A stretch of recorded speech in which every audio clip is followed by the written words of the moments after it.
Subscribe करें हमारे channel को और साथ बेल आइकन पर लाजमी क्लिक करें हमारी लेटेस्ट वीडियो सबसे पहले देखने के लिए। इंसान बुज़दिल इतना है कि ख्वाबों में भी डर जाता है और बेखौफ इतना है कि जागते भी अपने रब से नहीं डरता।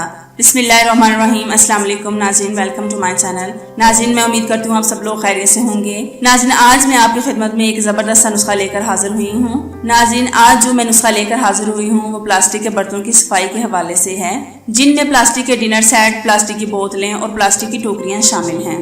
नाज़रीन, घरों में ज़्यादातर हम प्लास्टिक के बर्तन ही इस्तेमाल करते हैं। घरों में ज़्यादा इस्तेमाल होने की वजह से इन पर दाग पड़ जाते हैं। प्लास्टिक के बर्तनों या टोकरियों पर ज़्यादातर चिकनाई के धब्बे या स्याह धब्बे पड़ जाते हैं। इनको साफ करना बहुत मुश्किल होता है। नाज़रीन, अगर इन्हें सही तरीके से साफ ना किया जाए तो ऐसे लगता है जैसे बर्तन बहुत पुराने हों। बर्तनों पर निशान या स्याह धब्बे पड़ जाते हैं, इससे इनकी खूबसूरती मांदा पड़ जाती है। नाज़रीन, इन बर्तनों को धोने के लिए ज़रूरी नहीं कि किसी खास चीज़ का एहतमाम किया जाए, बल्कि ये बहुत सादा से घरेलू टोटके हैं जिसे आप आसानी से घर में इस्तेमाल कर सकती हैं। नाज़रीन, आप एक बार ज़रूर आजमा कर देखिएगा, आप इंशाल्लाह देखकर हैरान रह जाएंगे। नाज़रीन, टॉपिक की तरफ जाने से पहले मैं इन नाज़रीन से इल्तिजा करना चाहती हूँ जो मेरे चैनल पर पहली बार आए हैं, वो मेरे चैनल को सब्सक्राइब करके बेल आइकन पर लाजमी क्लिक करें ताकि मुस्तकबिल में अपलोड होने वाली वीडियोस का नोटिफिकेशन आप तक बआसानी पहुँच सके।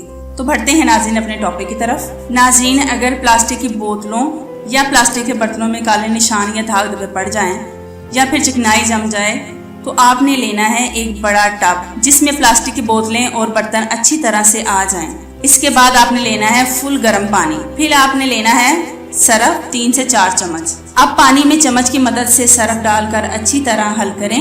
फिर सरफ मिले पानी को बर्तनों वाले टब में डाल दें। टब को ऊपर से ढक दें। आधे घंटे के लिए ऐसे ही छोड़ दें।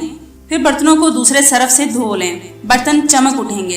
नाज़रीन, प्लास्टिक की वो टोकरियां जहां हम बर्तन या फिर सब्जियां रखते हैं वो अक्सर वक्त के साथ मैली हो जाती हैं। इनको साफ करना बहुत मुश्किल होता है। इनकी मैल को साफ करने के लिए सरफ 2 चम्मच लेने हैं, मिट्टी का तेल 3 चम्मच। इनको मिलाकर टोकरियों पर लगा दें। तकरीबन 5 मिनट तक लगा रहने दें। अब इन्हें कपड़े धोने वाले ब्रश से साफ करें तो मिनटों में मैल उतर जाएगी। अब इन टोकरियों को बर्तन धोने वाले साबुन से धोकर कुछ देर के लिए धूप में रख दें ताकि मिट्टी के तेल की बू मुकम्मल तौर पर खत्म हो जाए। नाज़रीन, ये थी मेरी आज की वीडियो। उम्मीद करती हूँ आपको पसंद आई होगी। ऐसी ही मज़ीद अच्छी वीडियोस देखने के लिए मेरे चैनल को सब्सक्राइब करें। अगर आपको मेरी ये वीडियो अच्छी लगी हो तो लाइक और शेयर करें और कमेंट्स करके अपनी राय का इजहार करें। Thank you so much for watching. Allah हाफिज़।